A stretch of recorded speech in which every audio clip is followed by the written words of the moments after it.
Kata choke part 2, how to get into it from a standing position. So there are multiple ways to do that. Essentially every throw or every attack where I end up on my back with one hand on his gi and him near my legs, I can do the choke. There are some throws where it's easier, some where it's harder. I'm going to show you the two easiest ones or best ones in my opinion. That's Tomoenage, ideally Yoko Tomoenage, and Sumigeshi. So let's start with the Yoko Tomoenage. Start with a standard grip on his collar and on his arm. And I go in with the throw. This works best if he blocks it and I can't get him over to throw. So I go in, he blocks it, I can't pull him over. The thing that's in my way is this arm. I can either go over it and choke him,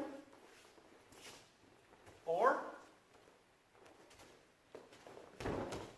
I can go inside and pop the arm off with my knee. So he has a grip. I put my knee on the inside of his elbow and I just push it away. He's not going to be able to hold that. I pull down with both arms.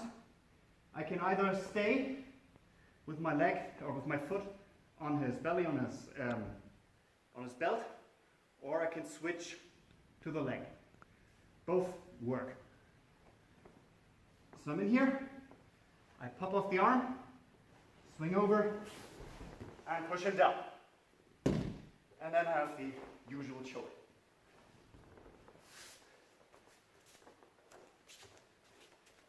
Next attack that works great is the Sumigeshi. Straight again, regular Sumigeshi works. Yoko Sumigeshi is a little bit easier because, just like with the Yoko Tomoenage, I'm already a bit on the side and not straight, so I have to go to the side to do the Canto choke. And if I do a straight Tomoenage, straight Sumigeshi, I have to switch my position on the ground. If I do the Yoko variations, I'm already on the side. So Yoko Sumigeshi, again it works best when I have the grip on the lapel. If I want to do it, I usually do it with a grip here or here, so that I can put pressure on the shoulder and try to do the Yoko Sumigeshi. Again, it does work when he jumps over and I follow him. In this case, he's holding and blocking. This makes it easier. It's essentially the same as with the Yoko Tomoenage. Only difference is my foot is not on his belt. Instead, it's on the opposite leg. And that's all. So again, I can go over the arm or pop it off first. Depends what he does with it. Right now, it's on my belly, so I don't care. I go over it.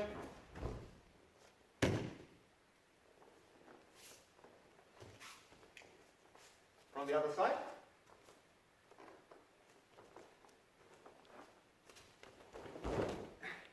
Here I try the Sumigeshi, he's blocking. My leg is already in here. But with this foot position, it's hard to keep control over him. So what I do is, I pull the foot in, I pull the knee in, and switch here. This is a far better position to control his leg. And then I go over. I don't even need to really lift my hip. Instead, I now kick his leg out, and his head comes down.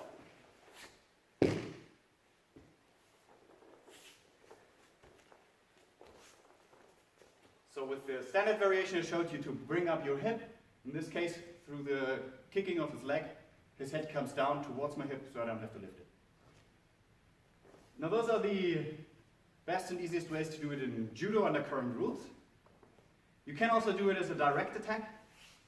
In Judo that's currently forbidden, unfortunately, but some people do old school tournament rules and there it's okay.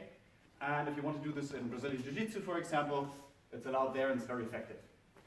So direct attack, again, two possibilities. I can do it either as a kind of a guard pull into the choke, or I can do a flying Canto choke. I'll start with a guard pull. The idea is, I put my leg, I cross over, put my leg either on his upper thigh or near his foot. I quite often put it near his foot because that's a quicker and easier movement and that's enough. I don't need to put it on the knee right away. And then I fall down and pull him into my guard or directly into the choke, but I don't fall straight back, fall out to a little bit of an angle so that you can get the leg over right away. So we are in this position. I put my foot here, I fall down into the choke.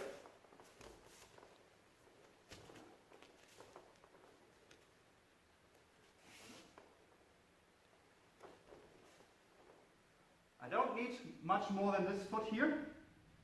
Just put pressure on it and pull him into me, and then I can go into the choke. If you want, you can do the same on the leg, up on the knee, near the knee. Be careful not to kick into his knee, just place your foot there. But I don't really do it. I prefer the one on the ankle.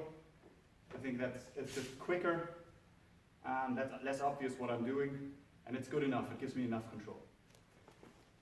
Last variation, the flying canto choke. This one works best if he is fighting bent over. So in Judo this happens from time to time. In Brazilian Jiu-Jitsu people almost always fight very low. And in this position I can do it very well. If he's really stretching out his arm, just do an arm lock.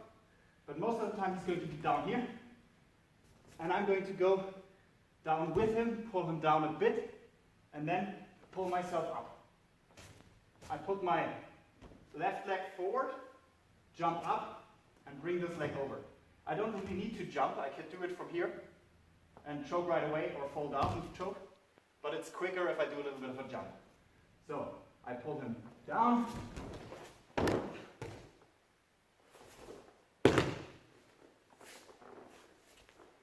And in the jump, my left leg, I put my knee on the lower end of his rib cage. I put my knee on the lower end of his rib cage. That's not very comfortable for him. And I insert my foot into his upper thigh. So once more, I pull him down, I jump, and I'm right here. And I can use my foot to insert my other foot into his leg and choke him.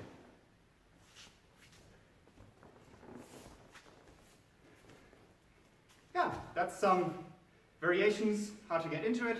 Have fun. All right, tournament examples. First one is from me, the blue jacket and the gray pants. This is from a little bit of an older tournament, I think 2 years ago, something, back when flying chokes were still allowed, luckily. And this is the first time I ever did that in a tournament, and I have practiced it before, maybe once or twice in randori, so it's quite clumsy, but it's a flying canto choke, so it's cool. So the situation, I have my right hand on his lapel, left hand on the sleeve. He is standing bent over, I'm also bent over a little bit higher than he is, but not much.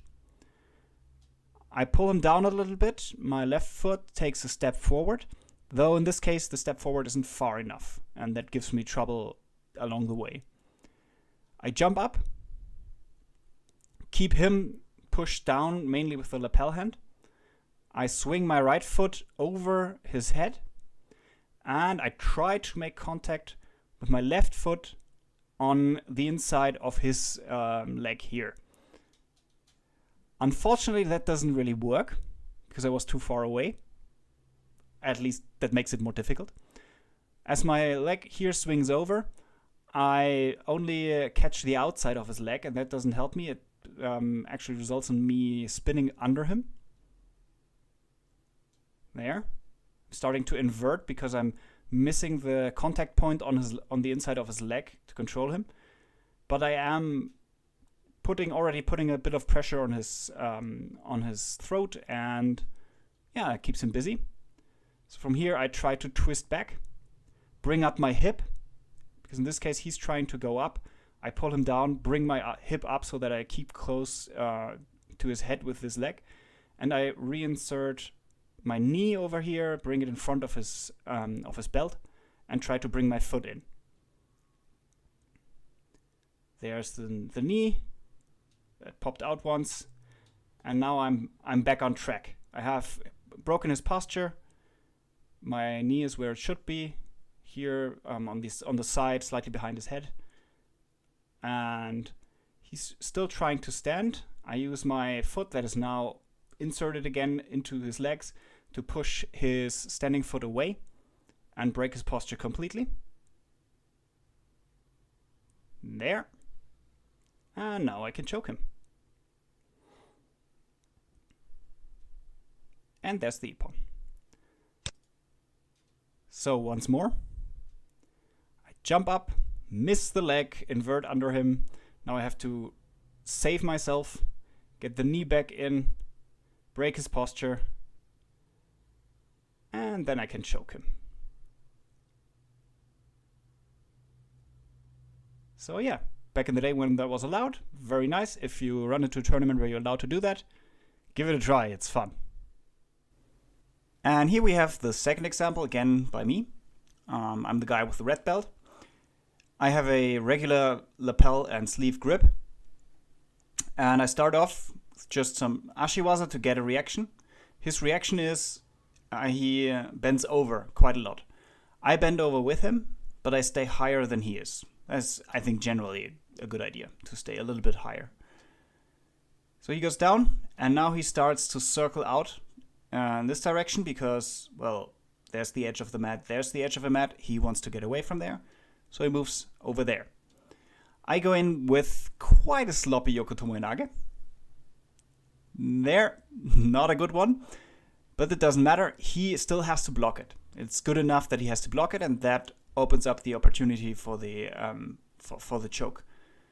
Now, I'm already preparing my leg here to go over the head. But my hip is quite far away from him, and I'm turned in quite a lot.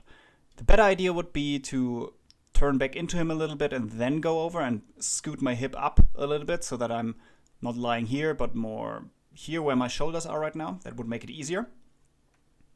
The way it is, he manages to block and slip his head out. And I lose my grip in the process. But that's not the worst thing that can happen.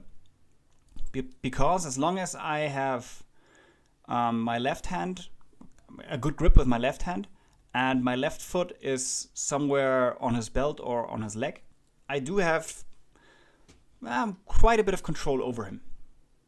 So I can reset my grip here.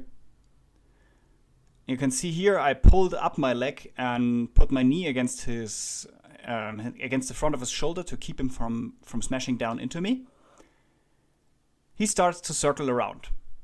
But as long as I have the grip and I use my leg, my left leg, to keep contact with him, he will just pull me around with him.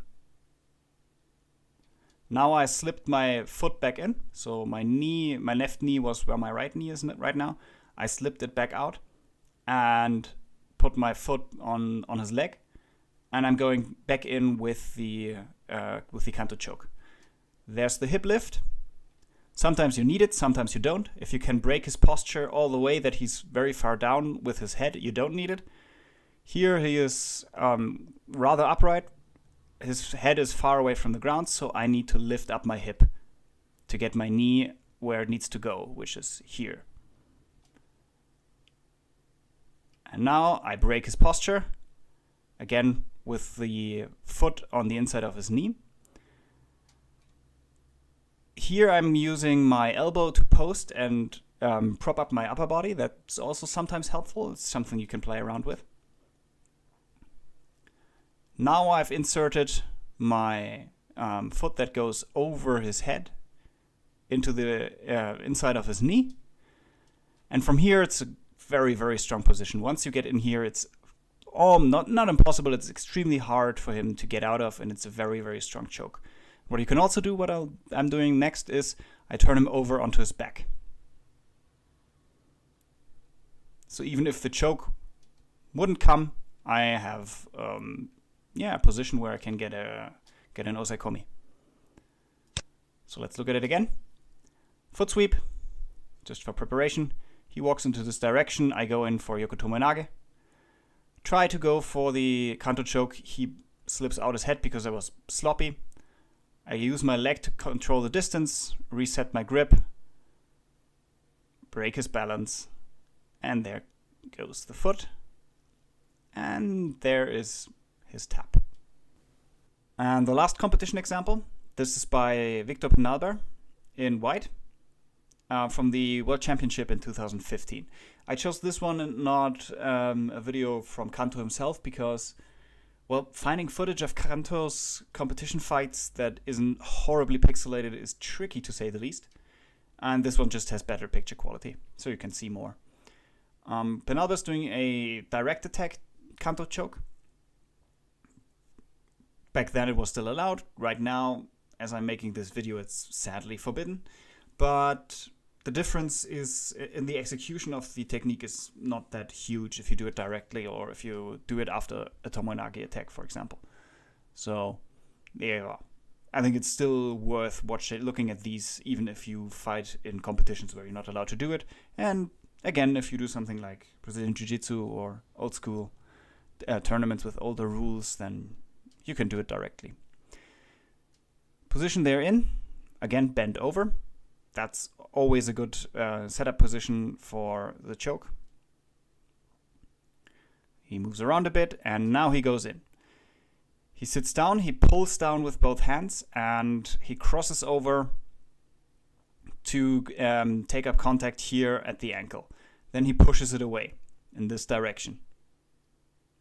There's the push. The push followed by, or in conjunction with pulling down on the lapel, breaks his opponent's stance completely.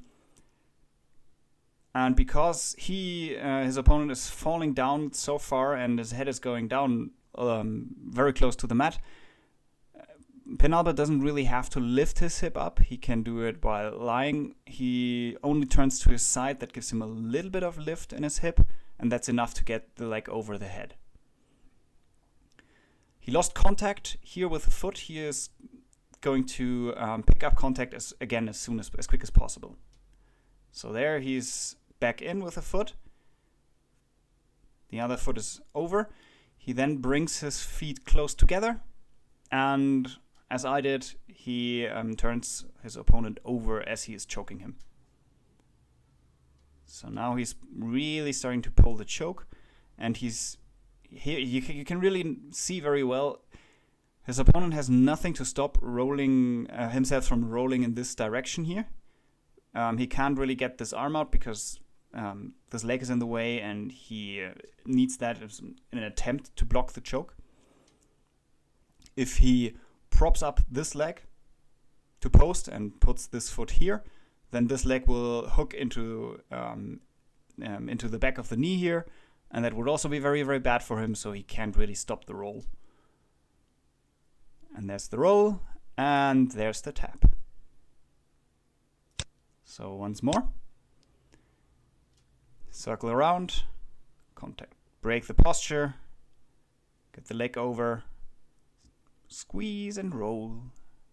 And yeah, that's the Canto choke. Have fun with that.